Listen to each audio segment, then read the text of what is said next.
샬롬 6월 25일 금요일 오늘의 묵상입니다. 오늘 말씀은 출애굽기 30장 17절부터 38절까지 말씀입니다. 오늘 말씀에서 노수로 만든 물두멍은 회막과 제단 사이에 두고 제사장이 손과 발을 씻는 데 사용합니다. 거룩한 기름을 만들어 회막 기구들과 제사장들에게 바르고 그들을 거룩하게 합니다. 향도 하나님이 지시한 대로 만들어 회막 안 증거궤 앞에 둡니다. 거룩한 기름과 향은 하나님이 정하신 용도로만 사용합니다.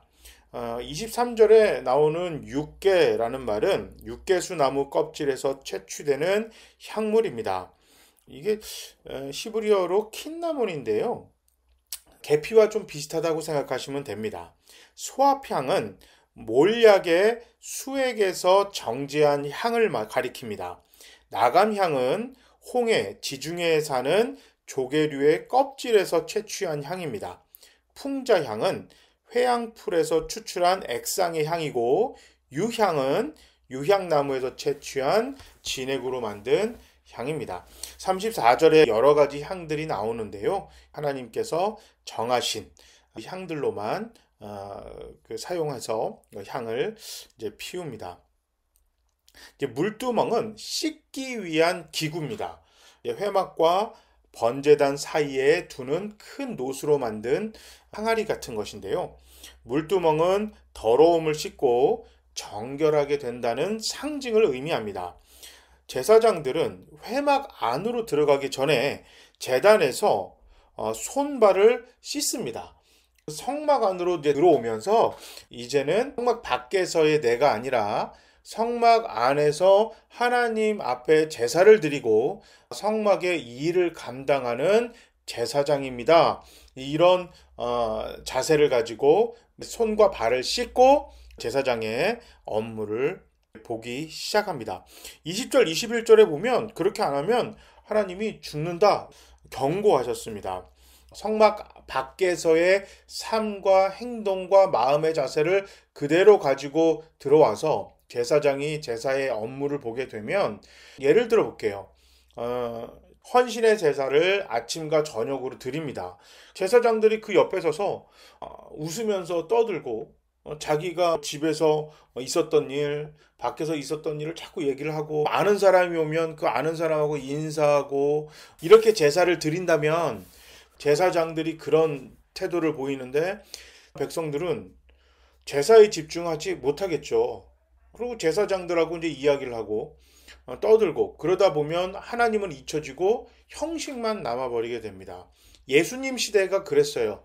이 제사장들이 하나님 앞에 거룩하게 제사장의 임무를 하는 것에 대해서 관심은 없고 돈에 관심이 있었습니다. 그래서 제사를 드리는 제물이 자기네 가게에서 그 제물을 산 건지 그것만 확인하느라고 제사는 관심이 없는 거예요.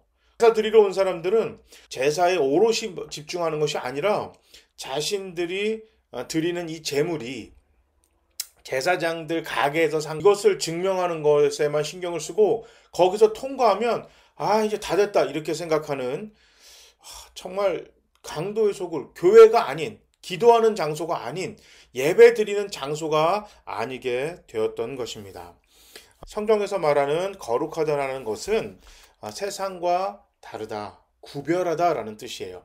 좀 하나님이 까다롭게 한 이유는 그것이 특수하고 비싸고 고급져서가 아니라 마음의 자세를 갖게 하기 위해서 그렇게 한 것입니다. 예전에 교회에 갈 때 옷을 깨끗하게 입고, 심지어 헌금은 새 돈을 드리는 분들도 계셨고, 헌금이 꾸깃해져 있으면 다리미로 다리기도 했어요. 그렇게 해야만 하나님이 헌금을 받으시고 예배를 드리는 자에게 은혜를 주시는 것은 아닙니다. 하지만 내가 옷을 깨끗하게 갈아 입을 때, 전날 토요일 날 내일 교회 가서 무엇을 입을까 하고 옷을 고르고, 그 옷을 다리거나 옷을 깨끗한 것을 걸어놓고 할 때 예배를 드리러 가는데 마음 자세가 달라집니다. 헌금을 다리미로 다린다. 그 헌금을 다리미로 다리는 그 성도의 마음이 어떻겠어요? 뭐 금액의 액수와 상관없이 하나님 이 헌금 받아주세요. 하나님 감사합니다. 그냥 아무 생각 없이 주일날 덜렁덜렁 교회 왔다가 예전에는 이제 헌금 바구니를 돌렸잖아요. 헌금 바구니를 돌리니까 급하게 주머니 막 뒤져가지고 아이고 헌금 안 갖고 왔네. 10,000원만 빌려줘. 그래서 빌려서 헌금을 하는 경우도 있었습니다. 두 가지를 놓고 볼 때 똑같은 금액의 10,000원을 다리미로 다려서 헌금을 하는 성도와 당일날 아무 생각 없이 왔다가 친구한테 급하게 돈을 빌려서 내는 헌금에 어느 헌금에 더 마음을 실었겠습니까? 어느 헌금을 낼 때 하나님 감사합니다. 다음번에는 더 많이 헌금할 수 있도록 물질의 축복을 주시옵소서. 이런 기도를 하는 헌금하는 사람의 자세는 과연 어떤 사람일까요? 형식에 얽매이지 마라. 자꾸 그것을 강조하다 보니까 예배를 드리는 자의 자세가 필요 없다고 생각할 수가 있어요. 그렇게 받아들이는 수가 종종 있는데요. 그것이 아닙니다. 예전에는 뭐 여성분들은 무릎까지 오는 치마, 남성들은 두루마리를 입든가 검정 양복을 무조건 입어야 됩니다. 그렇게 안 하면 예배에 들어오지 못합니다. 이런 형식에 잡혀서 예배에 전혀 상관없는 그런 규칙을 만들어서 예배에 오롯이 집중하는 것을 방해하는 그런 규칙과 전통이 잘못됐다는 거지. 예배를 드리는 데 있어서의 내가 집중하게 만드는 그런 형식과 순서, 제도가 잘못된 것은 아닙니다. 그건 정말 아니에요. 그러니까 오늘 본문에 하나님이 거룩한 기름, 그러니까 특정한 기름을 쓰라는 것은 예를 들어서 하나님이 올리브 기름으로 성경 기구들을 닦고 오늘 예배에 맡은 사람들에게 머리에 안수하십시오라고 했는데 올리브 기름이 없어요. 그러니까 포도씨유로 하지 뭐. 아이 그 기름이 그 기름이야. 이렇게 하면 과연 예배를 준비하는 사람들 자체가 벌써 예배에 집중하지 못하고 있는데 예배를 드리는 사람들은 얼마만큼 더 예배에 오롯이 집중하겠는가? 하나님께서 그 규칙을 두신 거예요. 이것이 좋고 귀하고 아주 특별해서가 아니라 예배를 드리는 사람들이 미리 마음의 자세가 예배에 먼저 집중하라.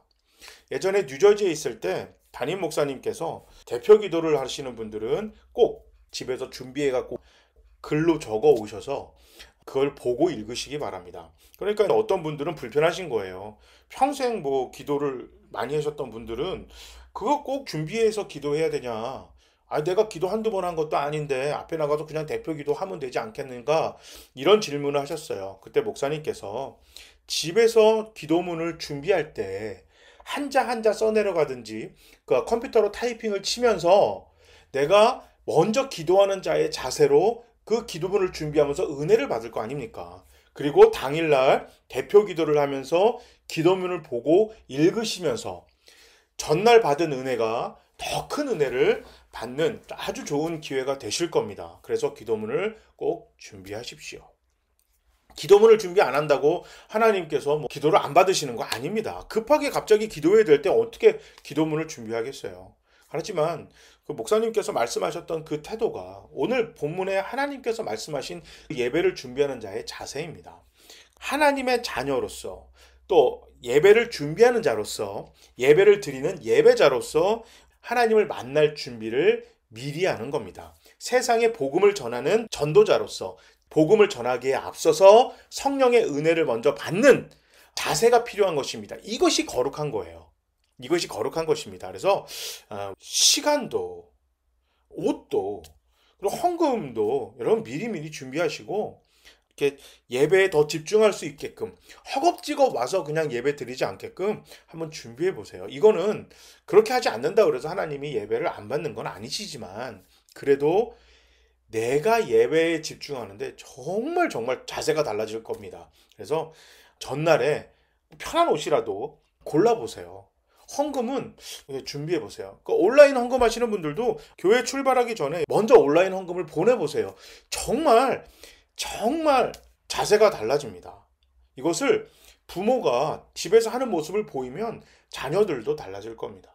그래서 우리가 하나님을 만나는 예배를 드릴 때 미리 먼저 은혜 받고 예배 때 더 큰 은혜를 받는 우리 모두가 되길 바랍니다.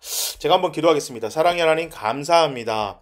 하나님의 자녀로서 또 예배자로서 예배를 준비하고 돕는 자로서 우리가 먼저 미리 준비하여 미리 은혜 받고 예배 시간엔 더 큰 은혜를 받는 모두가 되게 하시옵소서. 예수님의 이름으로 기도합니다.